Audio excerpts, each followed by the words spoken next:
There are moments in life when all you want is to be invisible. For Jamal Preston, that Wednesday morning in Cincinnati was exactly that kind of moment. The sky hung low and gray, remnants of the overnight rain lingering in thick patches above school buses rolling toward East Ridge High. People shuffled along the sidewalks with hunched shoulders, avoiding eye contact.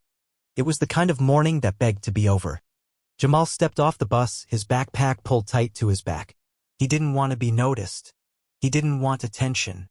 What he wanted more than anything was to finish junior year quietly and maybe graduate without trouble. But the second he stepped through the tall glass doors of East Ridge High, he knew that hope was already slipping away. This school was bigger than the one he'd left in Gary, Indiana. Louder, too. The halls pulsed with noise-tight clusters of teens laughing, shouting, bumping shoulders, barely noticing him. But some did. They noticed his silence, his skin, the way he dressed, just jeans, a plain hoodie, and beat-up sneakers worn from too many cold winters. He made his way to the office where a secretary gave him a schedule and a too-bright smile. "Welcome to Eastridge, Jamal. If you get lost, grab a student aid. You'll be fine." He nodded, said thanks, then walked quickly to his first class, U.S. History. The teacher nodded him in. He slid into the seat furthest back by the window. Heads turned. One kid, pale and broad with a military-style buzz cut, leaned toward his friend and mumbled something while nodding in Jamal's direction. Then both laughed. By lunch, Jamal had learned the rhythm: move fast, speak little, keep your head low. He ate alone near the wall with a peanut butter sandwich from home. He didn't mind being alone. But the stares came anyway, especially from Bryce Donnelly, the buzzcut kid from history class. Bryce never wore jackets. Even in February. He had that constant energy of someone itching for a fight. He was always flanked by two others, Cole and Trent. Cole was wiry, always cracking his knuckles. Trent was thick-shouldered and quiet, the kind of quiet that warned you not to test it. They kept glancing over. Trent nudged Bryce, who smirked and mouthed something across the cafeteria. Jamal didn't respond, just kept eating, pretending not to see. In gym, Coach Robinson assigned random teams for basketball. Jamal passed, played defense, never shot. After a play, Bryce brushed past him on the sideline and shoulder-checked him. "Watch it, Bruce Lee," Bryce muttered. Jamal didn't flinch. Just breathed in, then out. That pause made Bryce squint. Like he'd found a puzzle he didn't quite get. By Friday, Jamal had a reputation he never asked for. Quiet. New. From out of town. Thought he was better than everyone else, according to Bryce. In second period algebra, Bryce sat just one desk away and whispered barbs loud enough to hear. That he can't even do fractions. Probably on food stamps. Thinks he's something. Jamal didn't respond. Not once. His grandfather, Raymond Priestone, a retired Marine, and his guardian had taught him early, silence rattles weak men. Discipline confuses them. But silence didn't always shield you. After school, his phone buzzed. A text from Grandpa, "All good today? Need a ride?" Jamal replied, "I'm good. Taking the bus." As he hit send, he looked up. Across the parking lot, Bryce was staring at him. Just for a second, but long enough. The next week it got worse. Paper balls thrown in class. Accidental trips during gym. One day, Cole knocked over Jamal's backpack in the locker room and kicked his books across the tile. Jamal picked them up in silence, but he noted every detail. Every face. Every name. He'd seen worse in Gary. He'd survived worse. Thanks to his grandfather and nearly 10 years of training in Shotokan karate. Jamal could take down a grown man in 5 seconds flat. But that wasn't who he wanted to be anymore. Until Wednesday. After gym, they waited near the locker room exit. Bryce, Cole, Trent, triangle formation. No staff. No cameras. "You walk around like you own this place," Bryce said. "We don't like that," Cole added. Jamal met their eyes calmly. "You want something?" Trent grinned. "Yeah. $20. Transfer fee." Jamal blinked. "You don't want to do this." Bryce laughed. "Who talks like that?" Jamal just walked away. But the fuse had been lit. By Friday, the whispers flew.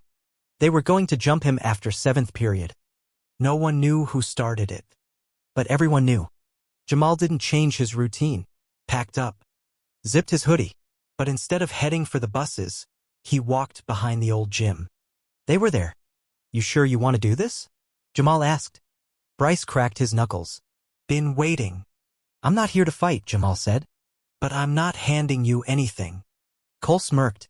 Got a big mouth for someone outnumbered. Jamal tilted his head. No one's outnumbered when the other side's this dumb. That wiped the smile from Bryce's face. He lunged. Wild swing. Jamal moved like water. Sidestep. Wrist grab. Twist. Drop. Bryce hit the ground. Cole rushed next. Jamal shifted, caught his weight, spun him down hard. Then Trent. Straight charge. Jamal let him close, struck once to the ribs, swept his legs. All three down. 11 seconds flat. Jamal stood breathing steady. That's what happens when you start the wrong fight, he said, then walked away. No crowd. No cheers. Just wind. By Monday, the story had spread. Not just the fight the way it happened. No swagger. No boast. Just precision. They called him the Quiet Storm.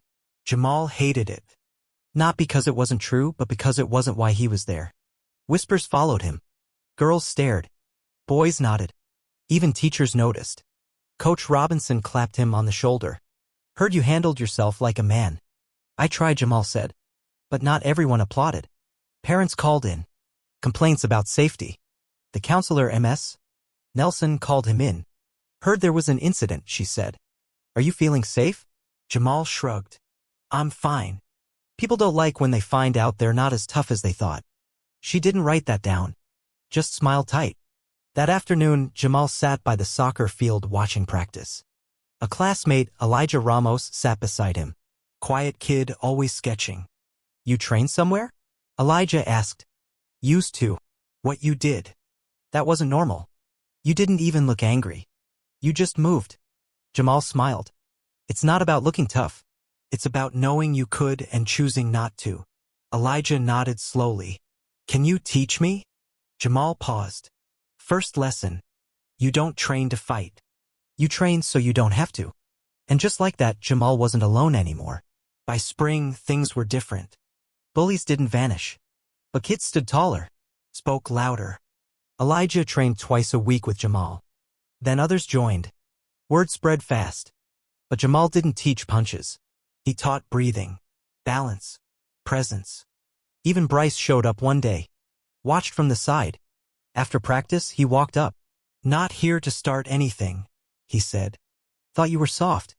I was wrong. You checked me. I needed that. I'm trying. Jamal nodded. Then change how you treat people. I'm trying, Bryce repeated. At year's end, Jamal received the school's Leadership Through Action Award. No speech. Just applause. As he walked back to his seat, Elijah fist-bumped him. Told you, he whispered. That night, Jamal sat on the porch with his grandfather, watching the stars. He told him everything. Raymond nodded. You didn't let them drag you down. You stayed in control. I didn't come here to be anything, Jamal said. Just wanted to stay out of trouble. His grandfather smiled. Funny. Doing the right thing always ends up standing out. Even when you're trying to stay quiet. They sat there in silence. Nothing more needed saying. Because real strength doesn't shout. It shows up. It endures. And it remembers exactly who it is when no one else is watching.